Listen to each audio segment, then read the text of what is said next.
Alright, we're now recording. Then that is true. That is the case. That is absolutely the case. So Welcome to Intellectual Gab, where we talk about intellectually Gab. things with no real plan, I guess. Yes, that's exactly the plan. And so what I did to come up with the plan, or what I did rather to come up with the name for this was put intellectual in front of a synonym for talk. And a synonym of the verb talk is gab. So we are intellectually gabbing. Correct. Now that the etymology of this has been discussed, we can discuss something much more significant. Like the fact that Pierre Trudeau was friends with Castro. Yes, so we were just discussing Canadian history, I suppose, and I guess it was sort of interesting to. It's really always sort of interesting to hear the Canadian side of a specific story. There was something I was going to ask you about, but I'm not exactly sure what it was. But it would we were talking about the Cold War and how one of the famous prime ministers of in Canada's history actually would maintain a very friendly relationship with Castro, despite the fact that the U.S. didn't.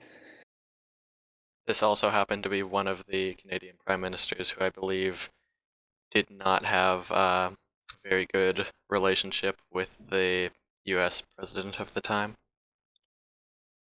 I feel like that's somewhat justified. Being a student of AP U.S. history last year was not. Just to be clear, was not a biased lesson. We were taught rather the atrocities of the United States throughout the Cold War era. Um, Basically, the United States did some rather awful things in the name of fighting communism. So it wouldn't surprise me that a like-minded developed country would not be so excited about the prospect of the United States being awful for a mere idea.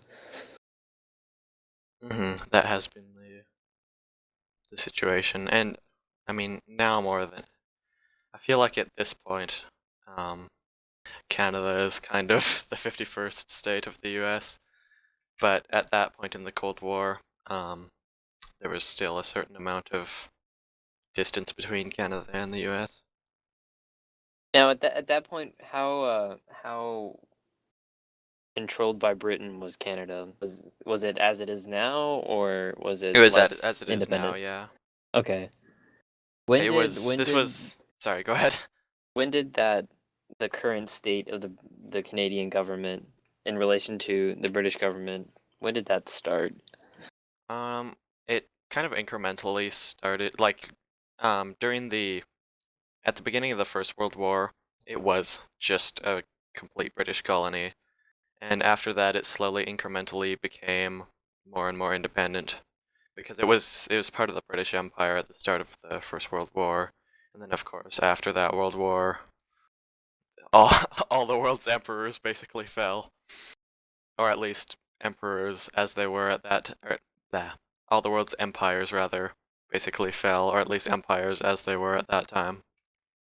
And So one of the things was that Canada was no longer a part of the British Empire.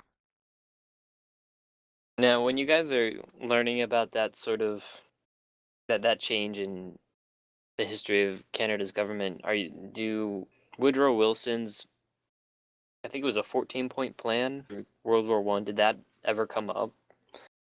Or do I you have can't no idea remember what I'm talking about? exactly, but I don't think that doesn't really ring a bell for me. Okay.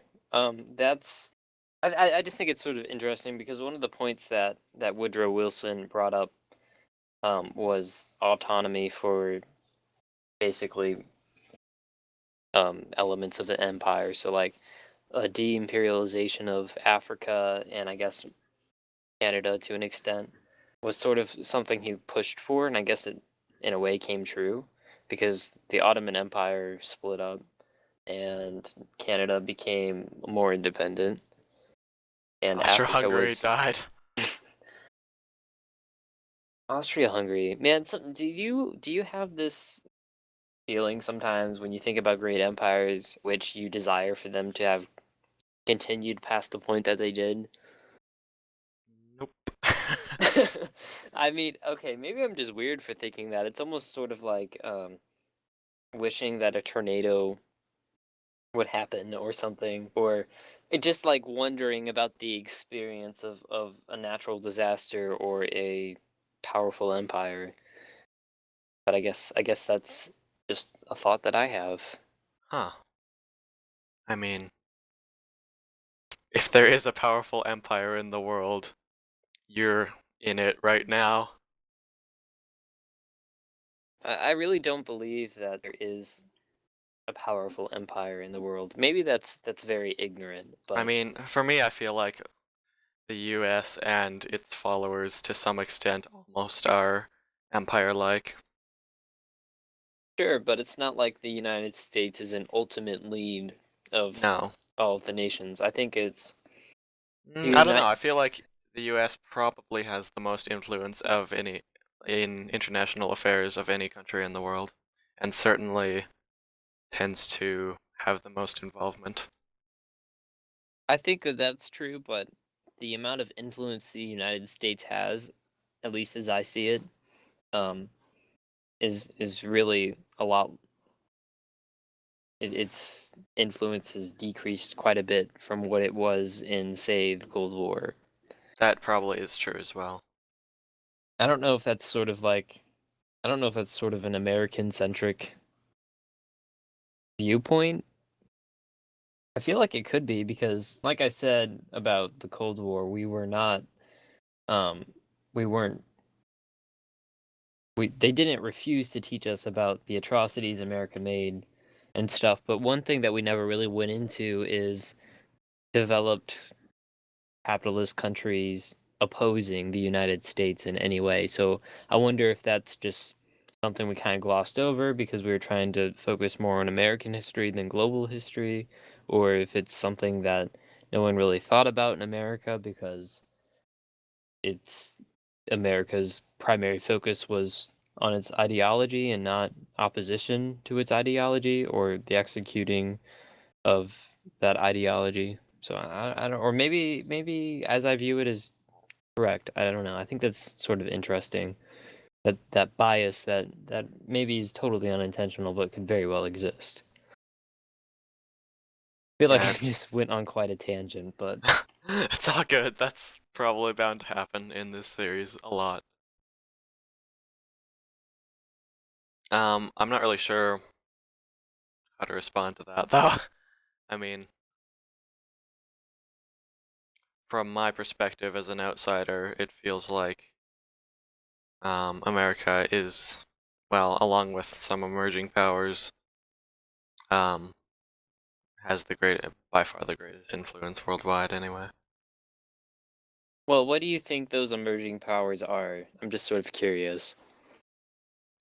Specifically, I guess China, Russia, and Brazil. Would you not think of Germany? I think it's interesting that you would think of Brazil but not Germany. I wouldn't really consider Germany to be a rising superpower, I guess. The only reason why I would is because as I understand it, they're sort of one of the more powerful European Union countries. But they At certainly least are probably, without a doubt, the most powerful country in the EU. right, so that's why I would consider them sort of a well, I'd okay. consider the EU as a whole entity, I guess, an emerging superpower. But there's a lot of, or at least I feel like there's some opposition to the European Union being sort of federally unionized like the United States are, hmm I think so as well. with Britain trying to, you know, they're trying to leave the EU. They're not in the Eurozone because they use the pound, but there I think is, the Eurozone is, yeah, fundamentally actually not a great idea. and so does Greece make you sort of think that? Yeah. Okay. I sort of agree to an extent. Um, I don't know. I think that the Eurozone is probably too big to be sustainable, but if it were a select few Western European countries, and maybe that's offensive to say, but if it were a select few Western European countries, I think that it would do a lot better because there would be a lot less variation, Yeah, and there for would. sure. I mean, I don't really see a problem with having a single currency amongst, a few Western European countries, but the EU, when you start to have the euro across the whole EU, which is very diverse, um, like, you know, Germany and Bulgaria are two very different entities. There could be some problems as a result. Right, I agree. So, but I think that some people might take what I just said and say, "Oh, well, that's so Western European centric. You think that those countries are better, so they would do better with a single currency." And what I'm saying is more something along the lines of countries that are economically similar would probably do better. And by that I mean the economic conditions of each country, if they're sort of similar, I think that they would do better sharing a currency than Hmm. Germany, who is an economic superpower, and an Eastern European country such as Ukraine, who is, there's rebellion Although in that country. it's worth mentioning that the Ukraine is not a part of the EU. Right, it's not a lot of the And what that's is all, it's yeah, a not a lot of what the revolution. conflict is about, That's part of the conflict in Ukraine. for sure. That was such a there's so many tangents in that. Oh my There goodness. are a lot of conflicting ideologies amongst groups in the UK, for sure. Another emerging power that I failed to mention the first time, I believe, is India. Okay, I think I could agree with that. I believe that like Brazil, China, India, and Russia, primarily at least, um, have the capability to become major global economies and manufacturing superpowers. So, do you mention India and China because of their large populations? I mean, that is a reason why they're notable.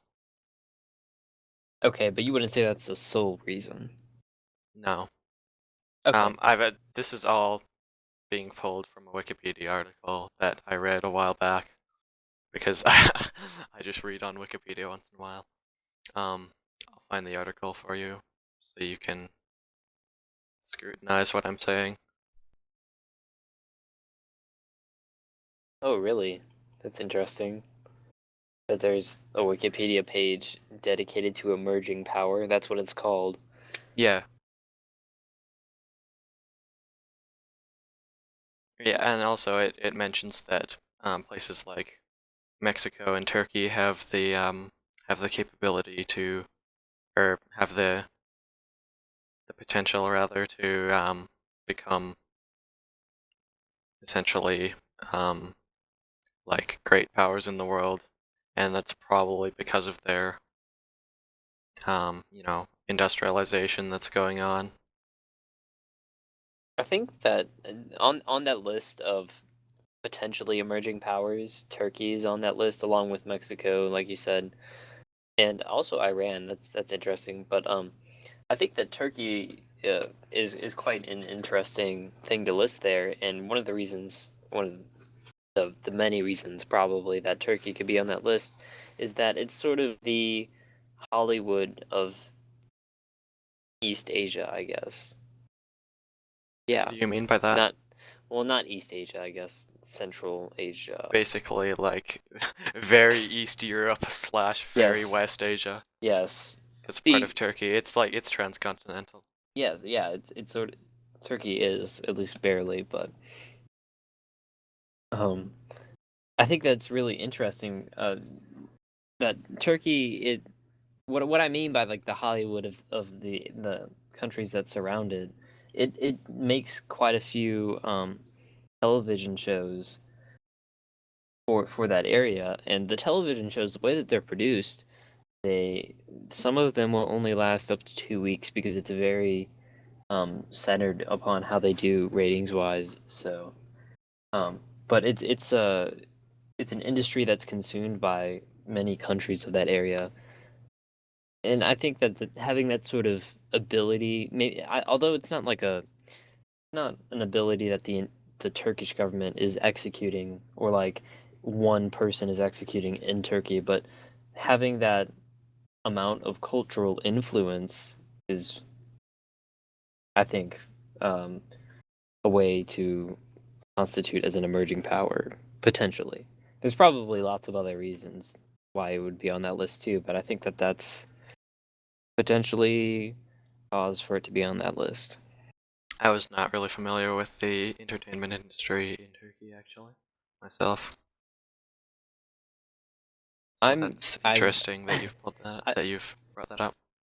Yeah, I mean, I wasn't really aware of it either. I was listening to a story about it on the local public radio station here, and it's something I'd never considered before. It's really interesting considering like just television production in countries that aren't America, I guess, because I don't really like if it's not in the first world, quote unquote, it's not something that I really think about. I don't really think of the Middle East as having extensive television shows, but of course they do because they're fairly developed at least.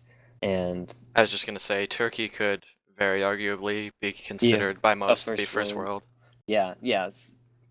So it's like yeah, I'm not saying that it's a third world or like a destitute country, but it's often the case that people will consider countries in that geographic area as being economically inferior by a large enough margin not to have television shows, but they Oh, do with the have Middle East, are you television. sure economically inferior? Well, you have to Because they're consider. sitting on, I know that, but you have to consider. I'm trying to consider that from the perspective of the general public. okay. Because I mean, I don't know. I guess in my mind it was well known that the Middle East is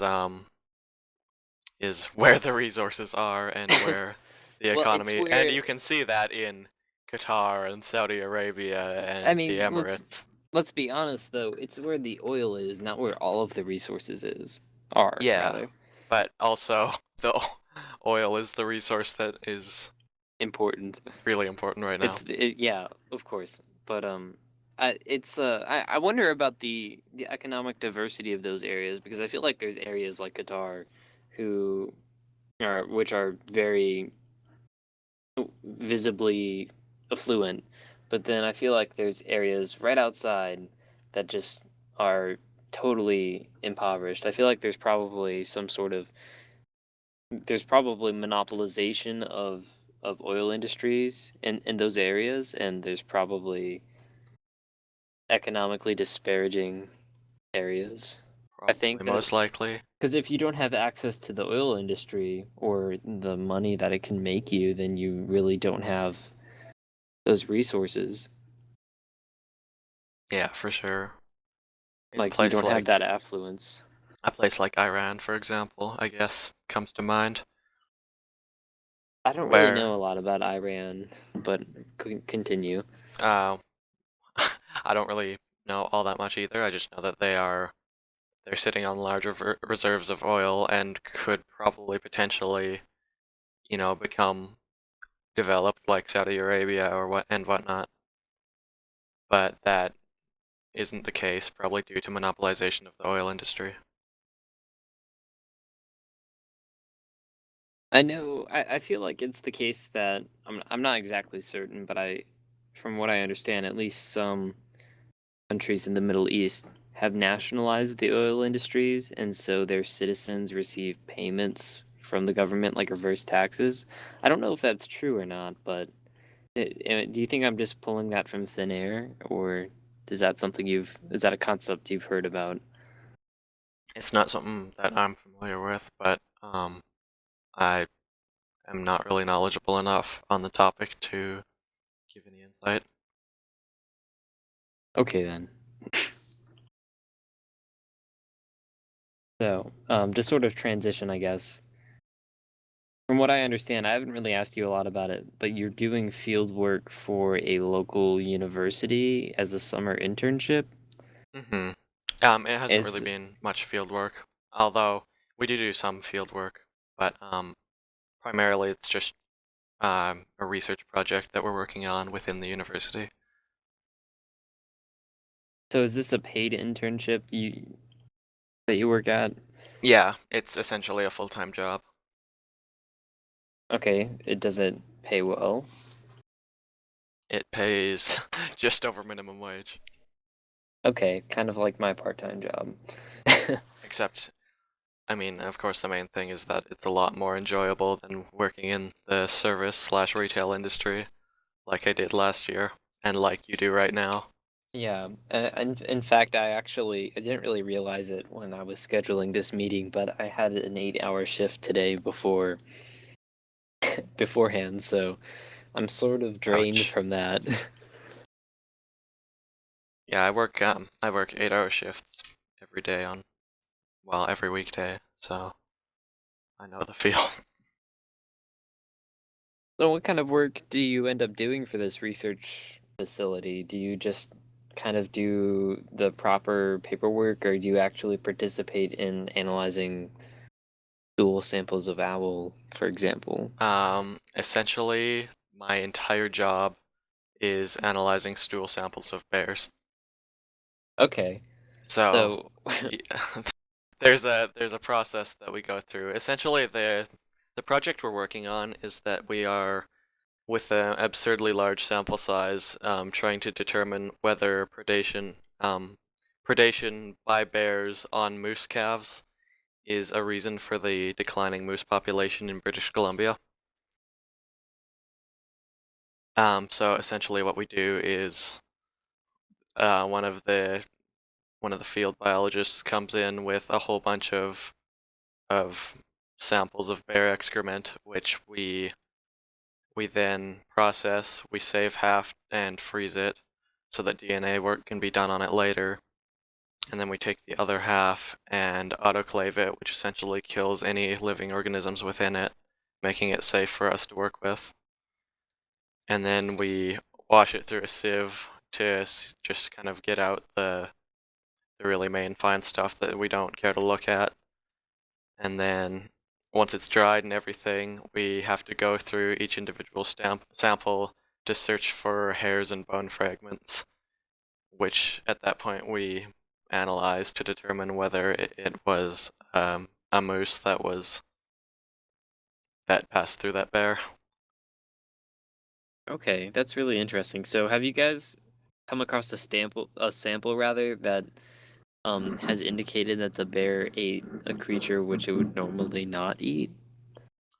We haven't actually gone through and like determined what animal, because when we find the stuff, we just put it in a petri dish, label it with the correct number, and put it aside. Once everything has been gone through, then I guess some of the biologists are going to examine each individual's petri dish and determine what had passed through that particular bear. So I find it interesting that as the intern at this research lab, your job is not actually finding the stool samples. That's someone else's job. So is that is there like a level lower than internship in which you have to scoop bear feces up, or is that just something that someone actually really professional um is that like an activity someone really qualified performs because it's actually much more dignified a position than you would initially think? Yeah, it is more dignified position than you'd actually think, and it is a professional. I believe he's like a field biologist, researcher slash professor. I'm not entirely sure. I haven't really talked to the guy that much, but in So any it's one case, person? it's one person who does most of it. Sometimes my coworkers have gone out and found someone, brought them in. It's just a mix, basically. Wherever we can get the samples is fine, but generally we get them from one individual who goes out and picks them up. So is it really? How does someone determine whether or not they're looking at bear feces? Like, is this an extremely obvious thing, I have or not actually done it myself, but I mean, having lived up here, at least myself, and spent a lot of time in the forests and whatnot, you know, when it's bear feces, it looks very distinct compared to any other animal's feces.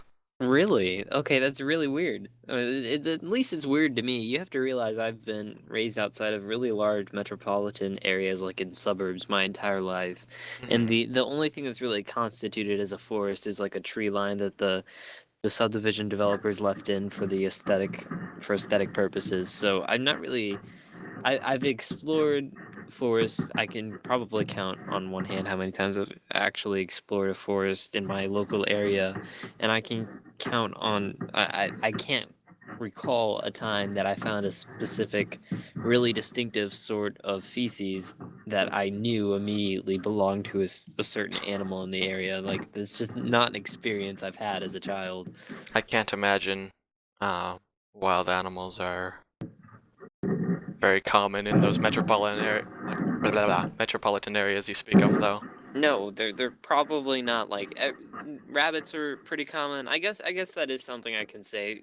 You can really tell when feces is from a rabbit because it's like paintball pellets. It's very distinctive. But other than that, like I feel like it doesn't even really count. Um, that's pretty much the only wild animal I come across. There's that. There's birds, and mm, I think there are raccoons in the area that I don't interact with ever. Someone generally runs over a skunk every school day, and so every time you're on your way to school, you can smell a skunk. Um, but other than that, I'm not. I don't live in the great outdoors like you apparently do. Yeah, I mean, my local situation is far, far different to the point where I could literally, within 10 minutes of where I'm standing right now, on foot, I could be in a location where probably no one in human history has ever traversed. I can't imagine that being the case in anywhere I've lived. I know there are areas in the United States, maybe Oh, for not sure. untraversed by humans in all of human history, but You'd be surprised. I mean, there's only so much forest that can be traversed by humans. well, I don't know. There's so much history in the United States. Um, I mean, when I say traverse within human history, I'm primarily referring to the past 6,000 years. so basically, Actual recorded, European yeah. descendants, not Native Americans, Prior to civilization. Well, it's hard to because say. Native Americans weren't civilized. I'm sorry, I'm Well, scrutinizing what you're saying so much. civilization, I mean, yeah, it generally depends. There were some primitive civilizations in early Canada, but primarily it was just hunter-gatherers. Not to use that like as a derogatory term or anything. It's just that civilization, there's a certain definition which I'm not gonna try and find that constitutes civilization. I was initially just trying to mess with you by making it sound like you were being offensive to a culture, but I think it's really interesting to define civilization in such a specific way because it seems very Eurocentric or like developed country centric. Yeah, Because I feel like you say hunter gatherer culture is just I it's mean, obviously primitive, but I'd consider that pre-civilization, I guess. If, it's like a nomadic tribal culture, I'd consider that to be pre-civilization.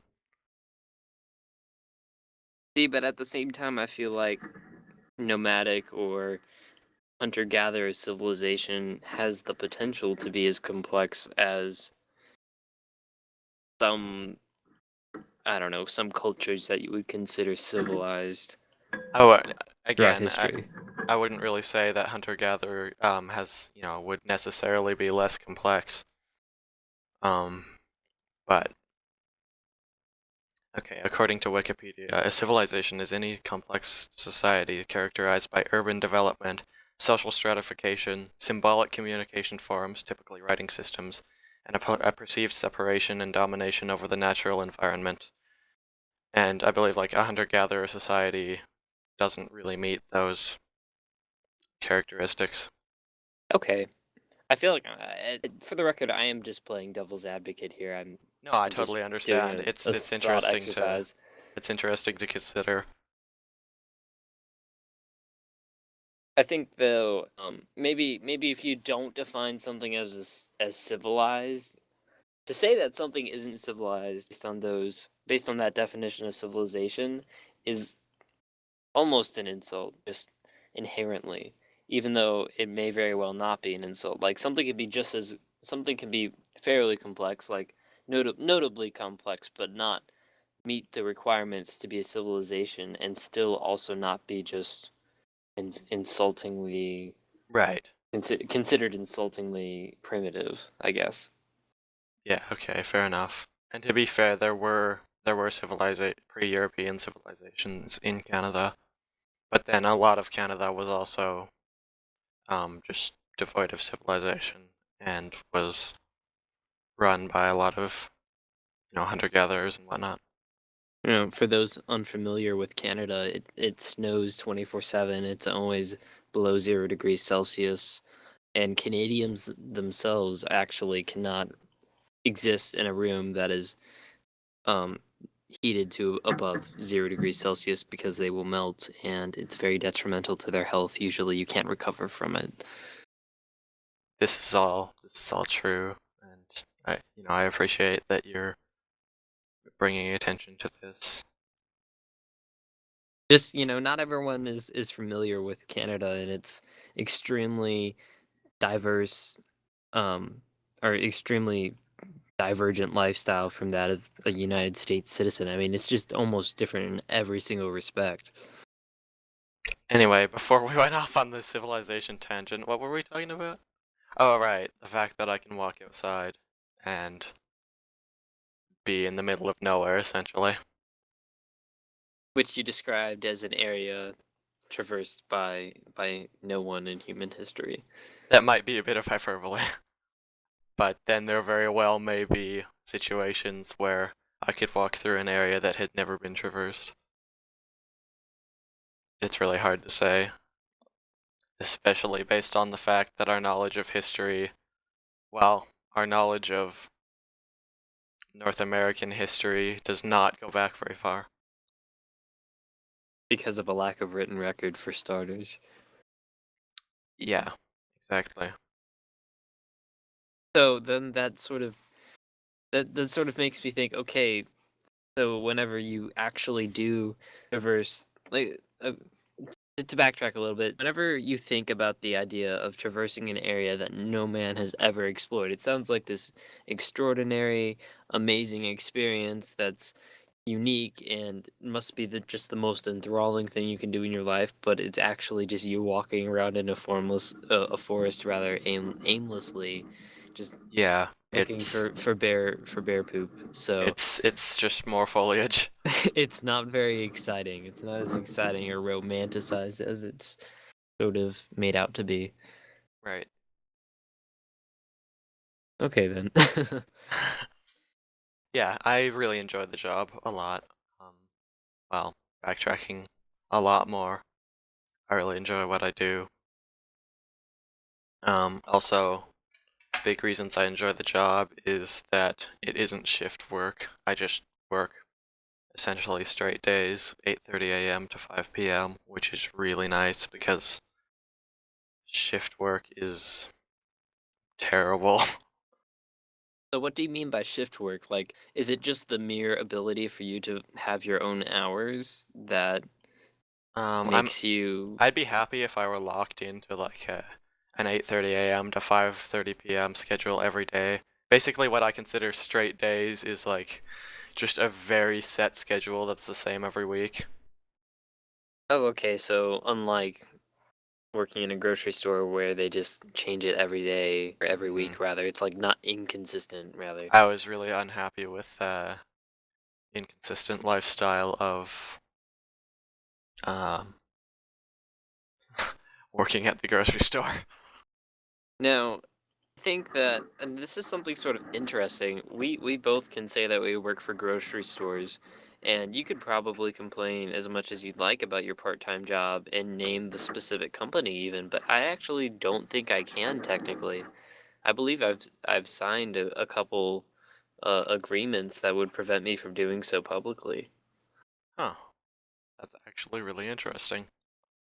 Not that I think that my boss would get a hold of this recording and hear me complain. Not even I wouldn't even make major complaints about my the store that I work at. It would just be sort of like I was tired and then I had to do my job. It was tiring as a result.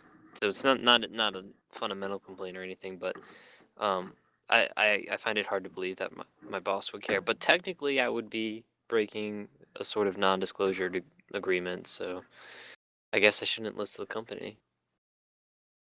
Yeah, that would probably be for the best. And actually, in case while I was an employee, I signed some sort of non-disclosure agreement, I'm also going to abstain from giving the company name.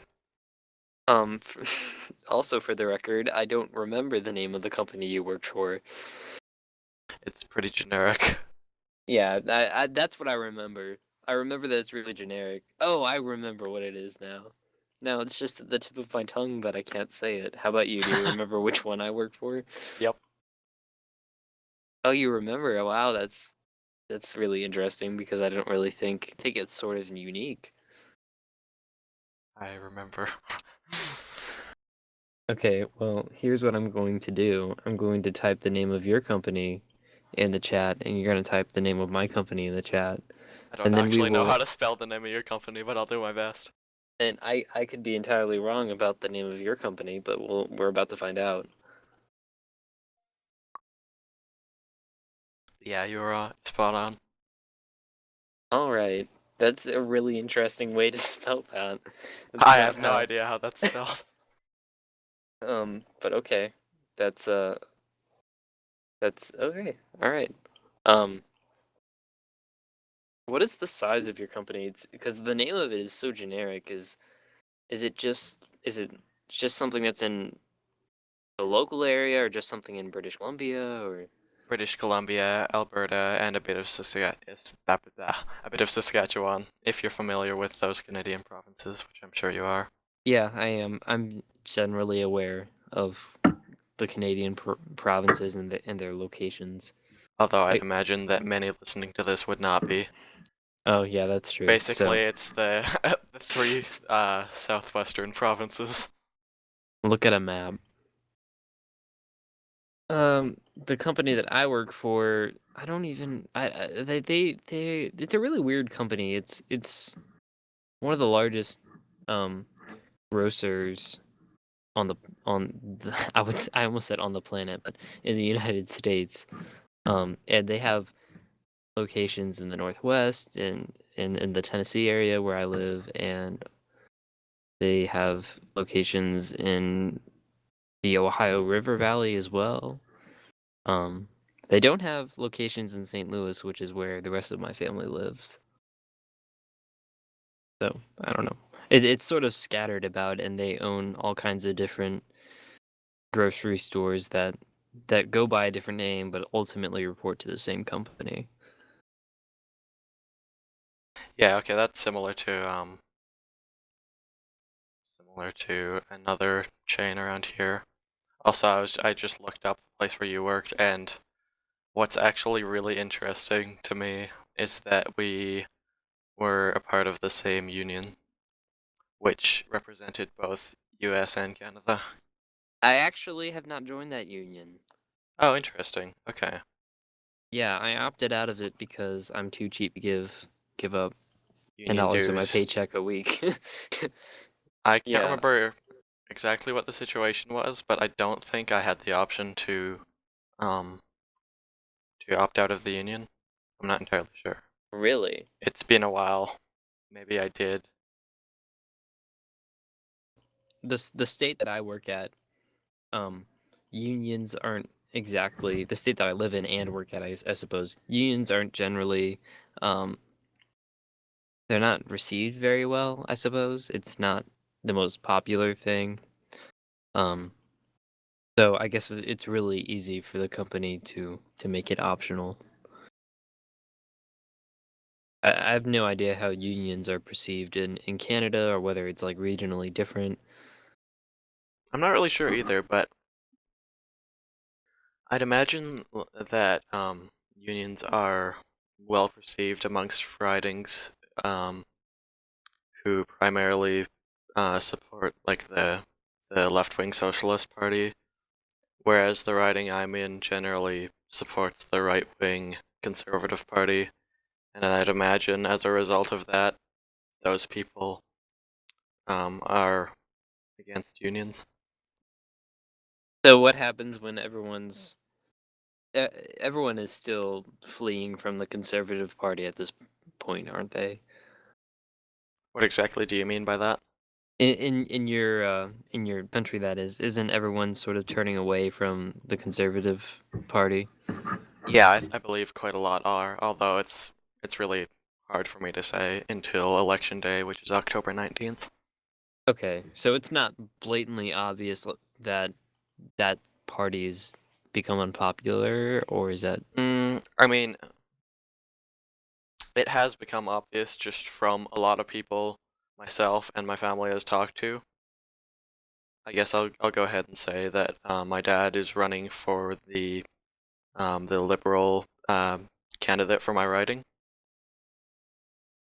and from people he's talked to, it seems like people are generally opting to want to vote for him rather than the Conservative Party, even in this situation, or in spite of the fact that they have always voted for the Conservative Party before. so? Does that have anything to do with the particular conservative candidate of your riding? Also, some people might not know what a riding is. It's basically, from what I understand, a local block of land that someone represents in parliament. Is that right? Yep, definitely. Do you call it something different down there, actually? Um, in the Do you United call it a States, constituency or whatever? uh, constituency would work for it. I guess they're congressional districts. I don't know if there's a name that's just commonly used for it. In fact, most people, to be honest, in the United States don't really care about their local representatives at all. So there are way more people are into the presidential election, and in my opinion, far too few people care about their local representatives. So I guess there's not really a commonly referred to term for it, but I guess they're technically congressional districts, and because they're the districts for the House of Representatives in the United States, not the Senate. Okay, That's a discussion for later, but it's not the only one house of the United States legislator has something similar to ridings. interesting. So ridings they're based on population, Population. right? All right. Yeah. And in fact, just for fun, I'll show you a picture of the ridings in Canada. This is from the 2011 election, so I mean, I believe the same geographical ridings are still in place, but the parties supported by each riding may have changed. Yeah, I mean, I would imagine that they've changed a lot. Didn't you say Alberta has totally shifted in? They've shifted from pretty much all conservative to majority NDP, which is really interesting change. For those of you who are not Canadian, that's basically the equivalent of Texas voting in a communist party. I don't know. I think Communist Party's a little strong. You have to be really That was careful far with too that word in the strong. States. No, that was far too strong, but I'm trying to make a point.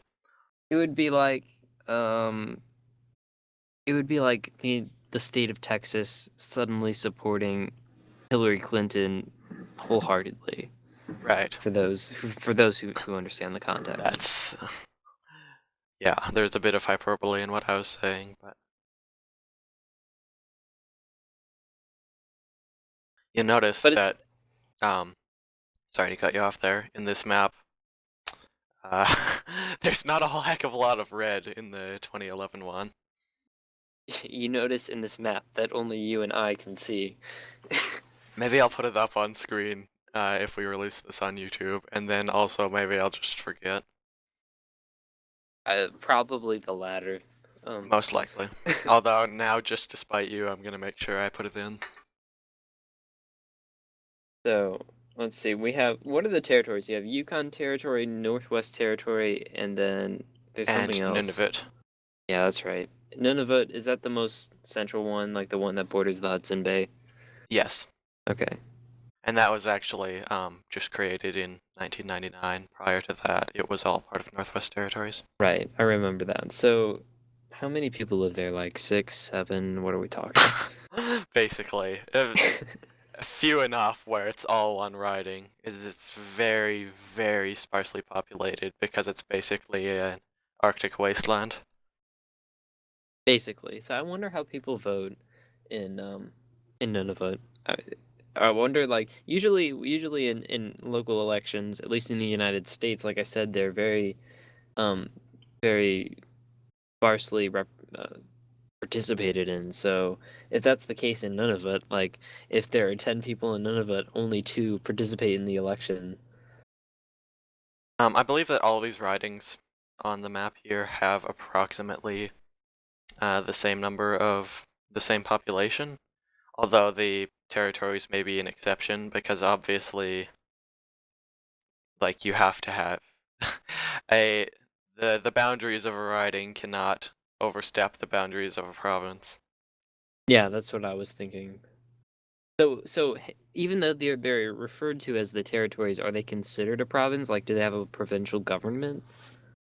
That's actually a really good question. Why do I not know this? I want to search this right now. Well, if it makes you feel better, I'm not really that familiar with the United States territory government.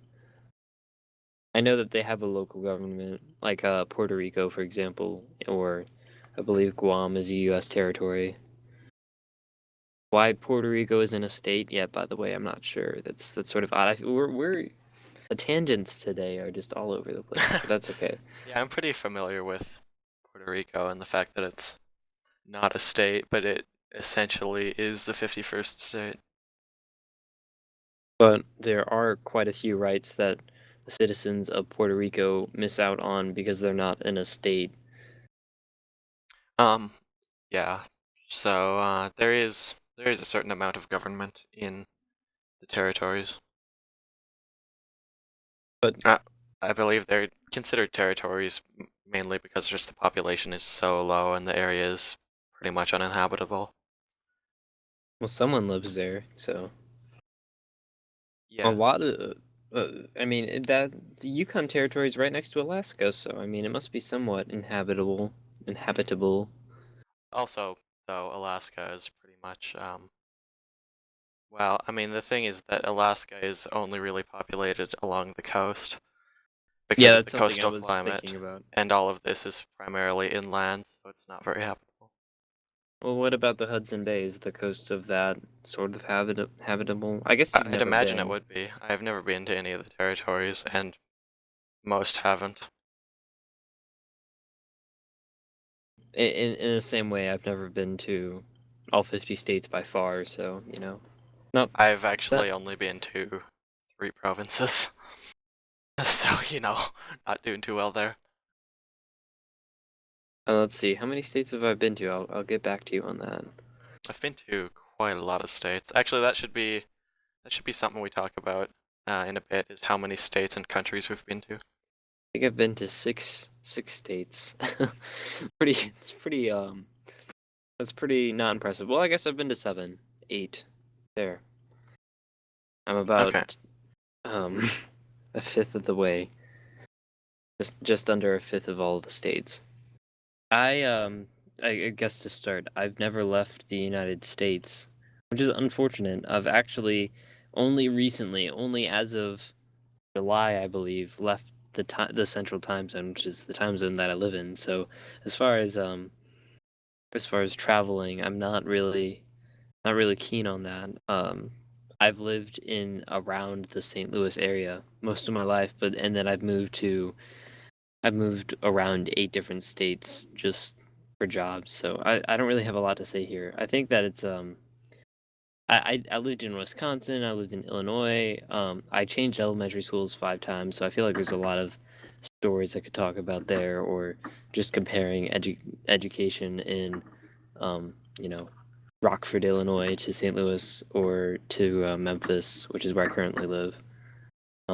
But that's sort of a basic rundown of the places I've been to. So I feel like you have a much more impressive list and probably much more worthwhile experiences.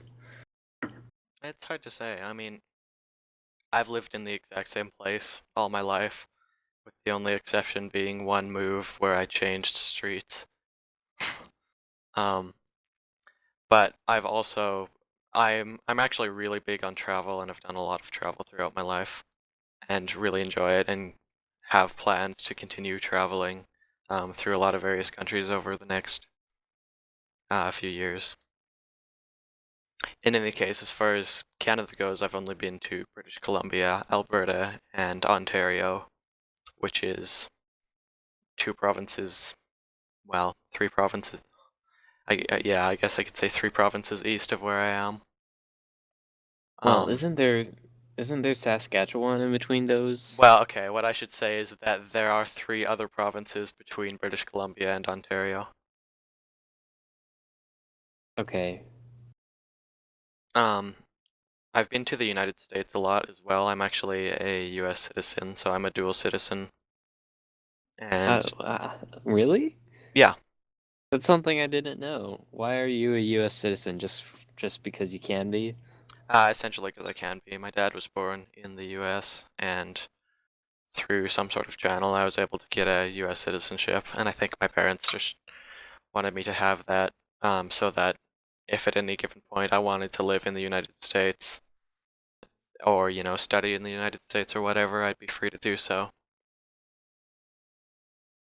So So did you just were you just issued the citizenship, or did you have to actually like take the test, that there was a the test that I supposed had to go test? through. I was like maybe 5 or 6 at the time. Oh wow. Okay. So what did that test consist of for an I wish elementary I student? remembered, but I actually really don't remember very well. And I don't remember there being anything difficult at all or anything.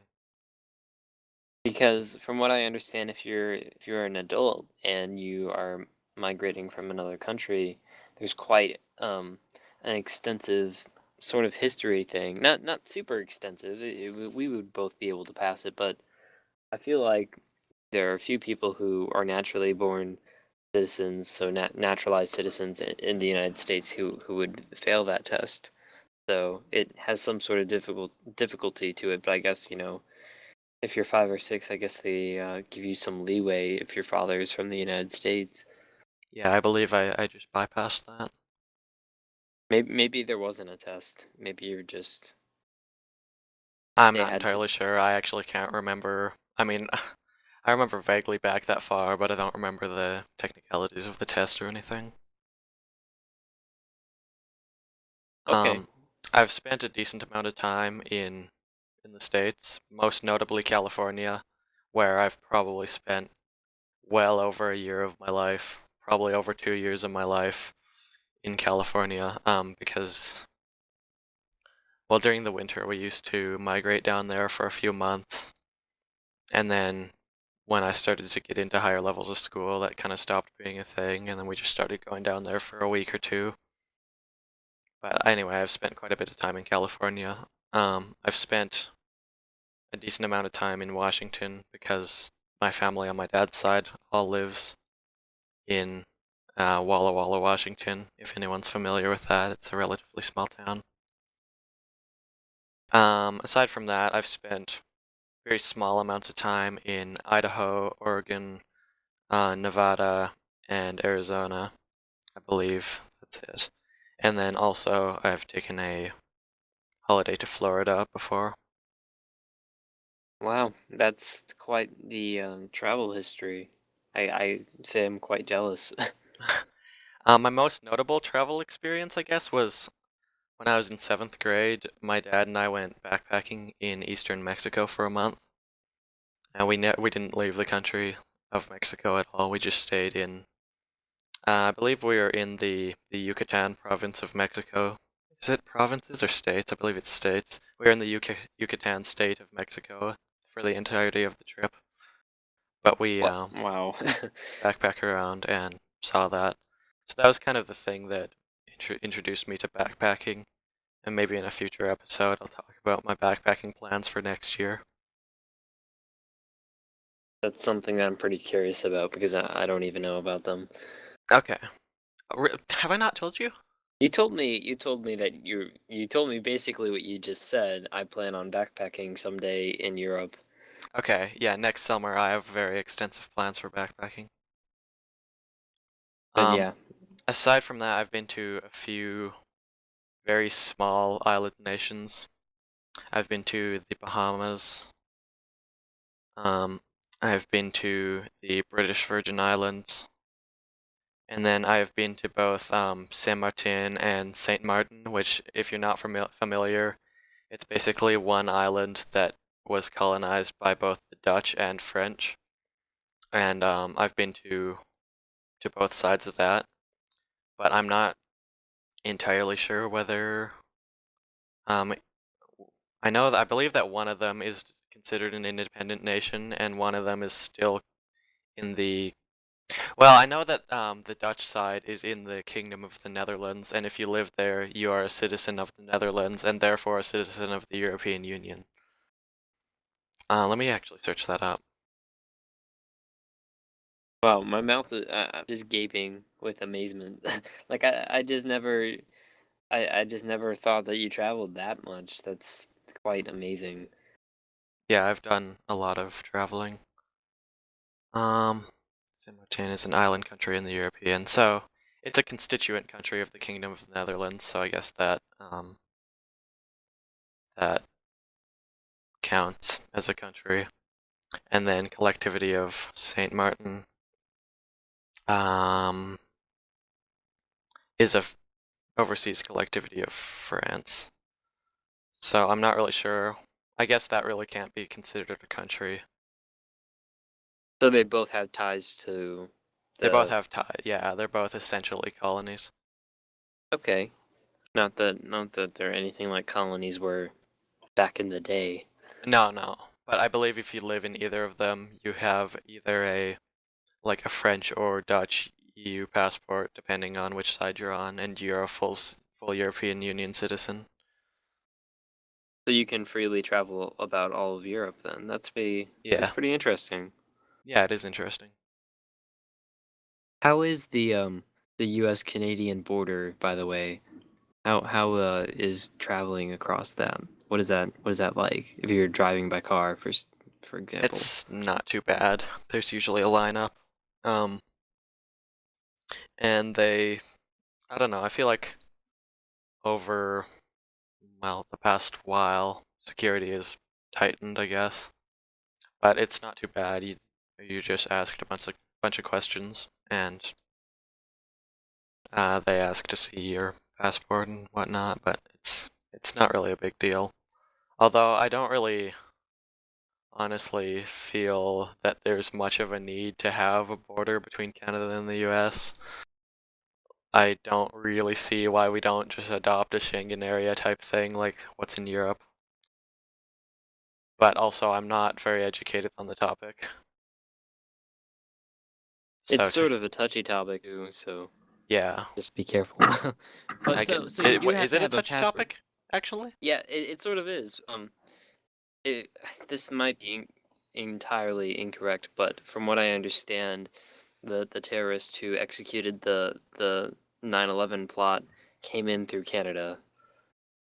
Yeah, Like they, Canada has been accused on a lot of occasions as being like an entry into the States, I guess. Because it's easier to get into Canada than it is the States from the rest of the world. yes. So with that being said, that's probably why there's security measures in place. It was true at one point that you didn't need a passport to travel throughout North America, wasn't it? Mm, I'm not entirely sure, actually. Oh, okay. But so you do need a passport. I've never crossed the border, so I have As no far idea as what I it's know, you like. need a passport to enter any foreign country. You don't in the European Union, like I believe you you still technically need a passport to travel in the European Union, to travel but throughout. I thought it was yeah, sort of something like the United States where you just cross a border and then you're in that country. you do. But I believe that, I mean, you could easily walk across without a passport, no Okay, problem. that But I that's believe that probably technically you're supposed to have a passport. okay. Like I would imagine that you would need a passport to enter the European Union initially, but after For that, sure. I thought that it wasn't I also could be necessary. entirely wrong. And actually, well, I think that if you're a citizen of the European Union, actually, you don't require a passport. But outside of the European Union, to actually enter the European Union, you have to have a passport, and then you can just go. And once you're in the European Union, you're free to move about. I believe that's the situation, actually. Okay. So But ex you haven't really traveled extensively throughout Europe, have you? I've never been to Europe. Okay. Although next summer, I'm planning to see a lot of Europe. Oh. So my travel experiences have been much less impressive. I've only driven to the 8 states that I visited, and I guess starting in chronological order, I first visited Tennessee. I visited Nashville. I don't exactly recall why. I believe we saw um some caves here. I don't know if you're familiar, but caves are sort of a popular thing in the mid South, which is what the Tennessee area I guess is referred to as. Um, so there's naturally created caves that people explore and make tourism things out of. So I believe we visited that in Nashville. Then we also just it was also just sort of a neat and a novel thing just to go to a place you've never been for before, especially then because I was 6. So Okay. uh, I don't remember a lot about it, but I just remember having fun. Like the two things I remember about that trip are I had a lot of fun and my mom got lost in Nashville and she was scared. Well then. Those are like the two memories that I walk away from my trip to Nashville. And in my trip to Nashville, we drove through Kentucky um as well.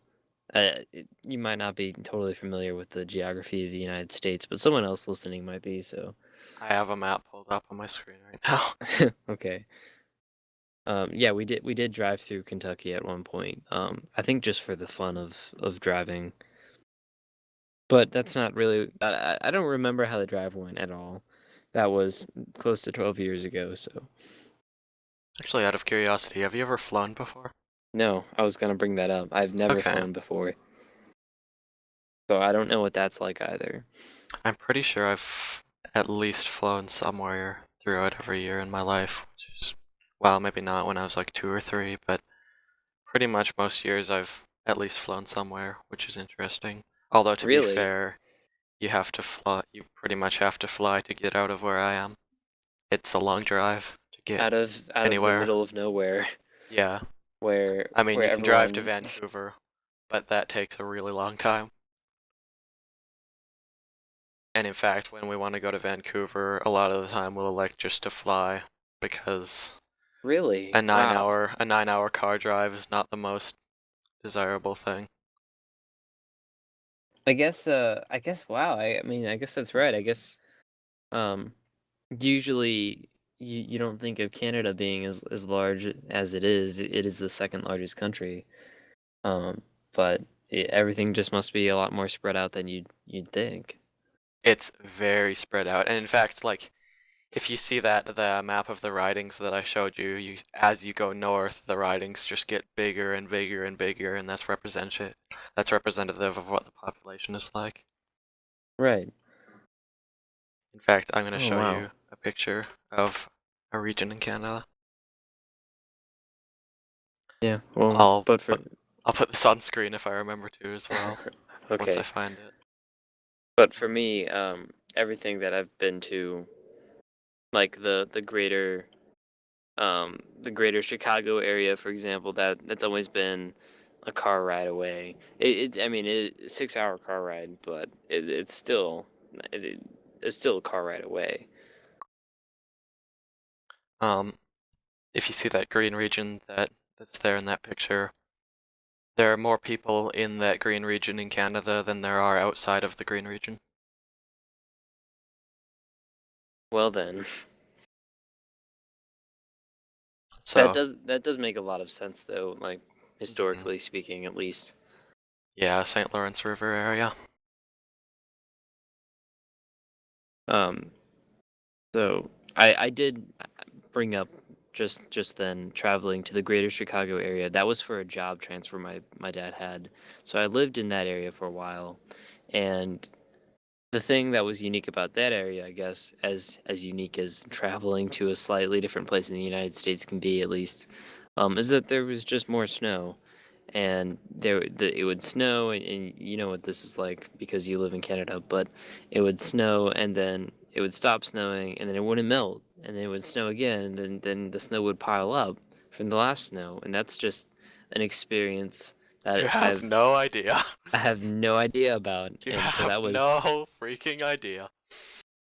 I've never been exposed to that before. Until then, I believe I was 8 and 9 when I lived in that area. So that was my first winter. That was my first real winter, honestly. So now, if it snows in Memphis, it snows half an inch and then melts pretty much instantly. That's not the case here.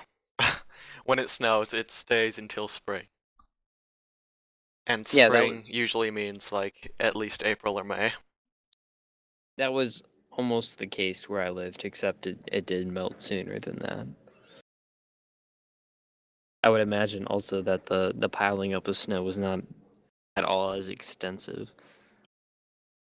Yeah, but it's also kind of a non-issue here because everyone knows how to deal with it and has the equipment, and also knows how to drive safely on ice and snow. No one knows how to do that in Memphis. See, that's what it baffles me to no end why, even when it snows a little bit, no one drives there, because it seems like here it's just common knowledge to know how to drive on ice, and it's really, like, it's not a big deal, in my opinion, to learn. It's not too difficult to learn how to drive on ice. You just need to learn how to brake really lightly and whatnot. I agree. I don't really think it is a big deal. In St. Louis, it's not as large of a problem as it is in Memphis. In Memphis, people see a snowflake and freak out and don't drive and batten down the hatches and stock up on ice cream, salt, and just freak out and close everything. But it's really not. If you lived in Memphis for a day, firstly, you would die because it's above 0 degrees Celsius almost always, and secondly, you would laugh a lot whenever winter happened because it's nothing to be afraid of. Hmm. And as sort of an outsider, even though in St. Louis it only snowed a tiny bit more than it does in Memphis, I can see how ridiculous it is. And knowing the perspective of someone who lives in Canada, especially makes it ridiculous. Yeah, it'd be interesting. I can't really imagine living anywhere that's not like above the 40th parallel north, honestly. See, I the feel thing that like you would I'd be, just suffer. yeah, the thing that you would be particularly untalented in is tolerating the heat, I think. Yeah. Like, even compared to other people here, I generally don't do well with heat at all, so. So whenever it's, you know, whenever there's a heat index of 110 degrees Fahrenheit, um, and you would probably freak out, and then everyone here would just continue their business as normal and complain about the heat, sort of like a minor annoyance. To be And fair, you guys do have air conditioning units. that is true. And where I come from, You don't you need just them. we don't have them, so you can't escape the heat. You either suffer inside or you suffer outside. Simultaneously, I enjoy a room at 80 degrees Fahrenheit, Oh and you do God, not. why? It's 78.4 degrees in my room right now, and I'm very uncomfortable. Let's see. So that sort of went off on a tangent, but that's okay. Tangents are fine. This is After basically the Tangent Podcast. okay, you're right. Um, After I lived in greater Chicago area, I moved back to St. Louis, so there's nothing new there. Um, and then I moved to Memphis, which it's been interesting, especially since I moved to Memphis by the time I was 15, I suppose, 16. So I was 15 actually. So I was a lot more aware of um like really, really nuanced cultural things that you just aren't aware of when you're 8. And so just like the even just the general behavior and like attitude towards specific things such as snow and um work, I guess even is totally different here than it was, or at least not totally different, but it's enough difference for me to notice and potentially be bothered or surprised. Huh, that's interesting.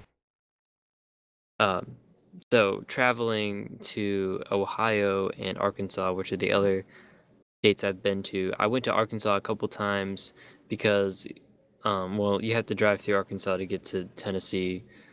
To get from Memphis to St. Louis in the quickest way possible, you would have to drive through Arkansas. But also, I've been to Arkansas for a couple band competitions because I'm in the marching band. So that, I mean, band competitions are just the same everywhere. So that's not really significant, I think. And then additionally, I went to Ohio recently to look at a college there with a friend, and again not super different of an experience. It was neat to see a large city, but then again, like a general trend in all of the places I've been to throughout the United States, maybe minus Arkansas for that marching competition, is that I've been to large cities, and there's this thing in human geography that studies the placelessness of large cities, which basically describes how, generally speaking, all large cities have very similar qualities. So I feel like I've not been exposed to a super diverse um, region of land, but there it is neat to sort of think about and observe the nuanced differences in each of these areas I've lived in or For visited. sure. I do feel like there are differences between cities.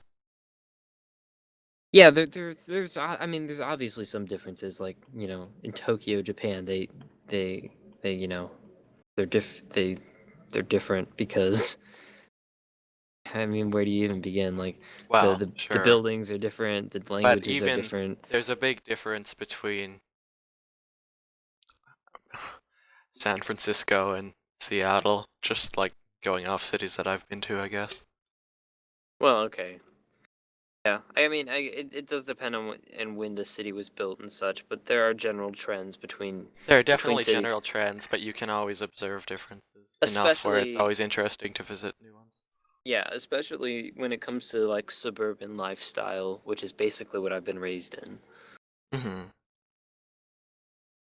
Yeah, so that concludes my traveling experiences, which is basically just a view at nuanced cultural differences in the United States, which, that's like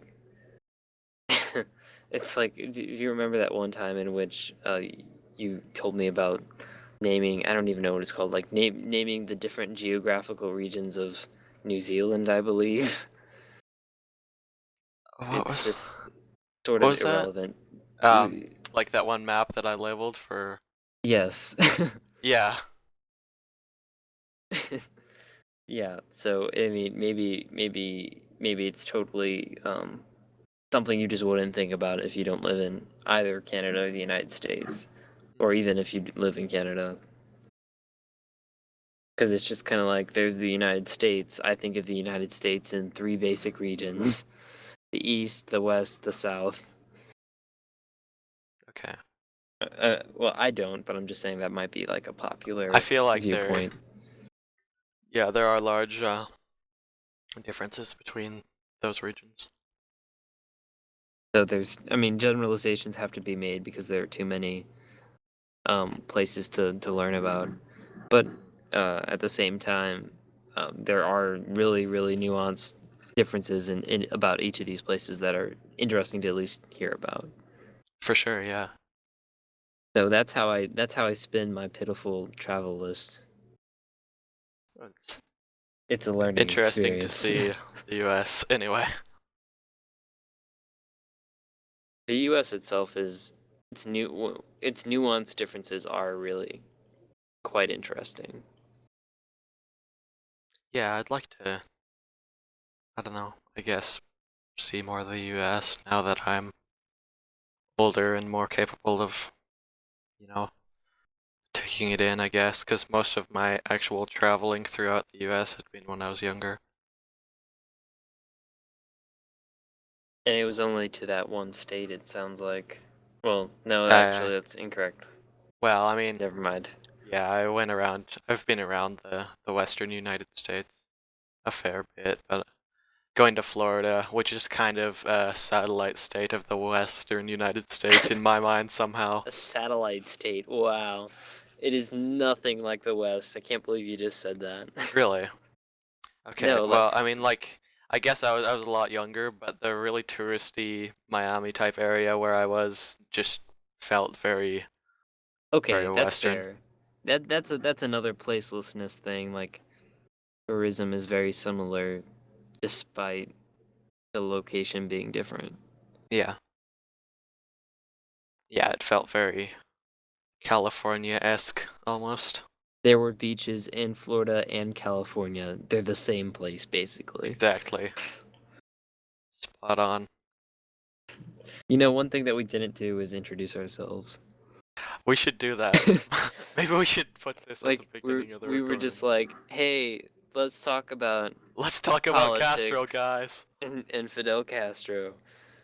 And I assume at some, obviously at this point, people know that you're from Canada and I'm from the United States. But otherwise, it's like really random. Hi, I'm Bednesty, also known as John. I live in British Columbia and pick up bear excrement as my job. No, see, you described to us that you merely examine it. You don't have the privilege of looking for it. Hey, if I wanted to, I could run out into the bush, find half a dozen samples of bear excrement, and bring them in. But I really have no desire to process more of it. Okay. Well, I am Brandon Jackson. I don't go by K Gamer anymore, really, except for the places that I still use it. That was very circular. I go by K Gamer in a couple places, but unlike Bednesty, I generally just go by Brandon at this point. So I'm that's not the really story. sure. Sorry to cut you off. I'm not really sure at this point, like during the podcast, whether I should refer to myself as Benesty or just John. I just refer to you as hey or you, so I mean there's no conflict for me. Yeah. Well, anyway, I'm Bednesty slash Bed slash John. I guess I use my full name. Oh well, that's okay. My name is very general. It's the Yeah, most generic name there on are this planet. plenty of Brandon Jacksons out there. It's only second to like John Doe Although, or to be James fair, Smith. actually, there are so many people out there who share my name. My name is pretty generic. Isn't your name spelled in a particularly unique way though? My legal name is Jonathan, but I prefer to go by John. But you spelled John not with an H, right? Yeah, because I'm shortening Jonathan, I prefer to go by John, just Jon, because that's generally the naming convention for Jonathans. Oh, really? I mean, Yeah, I don't think that's the case everywhere. At least I've never run into someone with that spelling of the name. So, every John, like half the Johns I know go by John, and their actual name is Jonathan, so they just go with Jon. I'm pretty wow, sure really? that's just generally the convention for Jonathans. I mean, I think that's generally the convention for Jonathans in your area. Maybe, I'm not sure. I'd never actually considered that that might not be the case elsewhere. Um, in any case, I don't know. I guess I kind of wish my name were just John, John. But hey, whatever. You could Jonathan's always all change good. it, couldn't you? I could if I wanted to, but I'm pretty happy with it. Okay. So, yeah, I go by Brandon pretty much 24/7. Um, I live in Tennessee, in the greater Memphis area, I guess. But not for And long. but not for long. I'm on the move. Also, well, I guess that's not the case for you. Also, I would be on the move regardless because of college. But yeah, for now I'm situated there. I will be 18 as of the 10th of August, and I'm a high school student. Last year of high school coming up. That's awful or exciting or something. I don't know. I don't know. I think that about covers me basically. All the rest of the characterization of myself shall be indirect from this point, which means that you have to analyze the things that I say and draw your own conclusions about what kind of person I am. That was really articulately conveyed. Really, I felt like a babbling fool throughout the entirety of it. No, that was actually quite articulately conveyed. Um, I'm also a high school student. That's worth mentioning. I go to high school too. Okay. Yes, I do. Um, as Brennan just said, all other characterization of me you can determine for yourself. Is that code? I feel like also that's code for I'm too lazy to further describe myself, which is really what I was thinking when I said that. I'm too lazy to further describe myself. Happy. Um, I think it's hilarious that that was really my true purpose in saying that, but I got you to say it. Um, I got you to state my true purpose of making that whole indirect characterization speech. Okay. So what was I gonna say? Um, do you want to talk about how we came to know each other? Sure. Sure. Okay. The first time I heard Ben Nesty's voice, he told me to sign up for a Dropbox account and install LibreOffice. I did, didn't I? Yeah, that's pretty much it. I had no idea You're who he not gonna was. elaborate on that Nope, at all. that. Okay. Okay, so I just kind of walked out of the blue. I actually just found him as a random YouTube commenter and then sent him a message in all caps saying, install Dropbox and LibreOffice right now. Actually, scratch that. That's not what happened at all. But in all seriousness, Brandon and I met over a Minecraft server called Stephen Craft. Should I say the name of Stephen Craft? I don't see why not. I don't see why not either. Okay. Yeah, so Anyway, Stephen Craft is a fan server centered around Stephen George, who's a YouTube content creator. He does Let's Plays and he also does a daily vlog. And we apparently have a mutual interest in Stephen and his life. So we joined the server at separate times, and we both work as administrators on the server. And so, um, through our server administrating, we've become friends. yeah. At the time when Brandon signed up, I was an administrator and he was a player, but then he got recruited to staff. So then I got him set up with Dropbox and a word processor so that he could um, just work with the files that we require him to work with, I guess. Yeah. It's not very articulate, but anyway.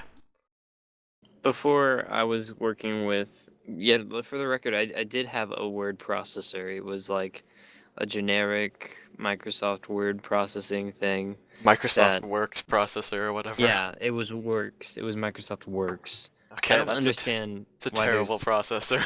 well, it allowed me to write essays, Yeah. so that doesn't really require much. I don't know why there's like this weird distinction between Microsoft Works and Microsoft Word. I've never really understood that. Was Microsoft Works a full suite with a spreadsheet and PowerPoint suite I as well, think or was it so. just I think so. I don't know about the PowerPoint, but there was a spreadsheet application. okay? So that's sort of a tangent. Anyway, I could create .doc files and .docx files, but I could not open them. This podcast has been brought to you by the Document Foundation. Install LibreOffice today. So thank you to Stephen Kraft, I guess, or Stephen George himself for allowing us to meet. Yeah, and we've been friends for, I guess, like 18 months. Well, I think that's probably longer than it actually. Let me Well, think. I guess we've Met known in each other for 18 March. months. Yeah, I wouldn't really have like considered us friends when we first met, really. Just because we hadn't been in each other's presence very much. Okay. So now that we've introduced each other, we can end this episode Okay. because that was so we're just we're very keen on logical ordering of episodes, and obviously we're also very keen on consistent flow of discussion Very about much so. a very centered topic, a very centered specific topic. That's obviously the theme of this entire thing. In the future, we may decide to stick to one central topic, and we also may just kind of have episodes like this where we talk about whatever. Yep. It really just depends what we're feeling like. Okay. I think it's safe to end it now. Thank you for tuning in to Intellectual Gab. Join us next time for Intellectual gab. something. For more intellectual gab. Okay, I'm gonna end the recording now. Okay. Thank you for listening. Comment, rate, and subscribe.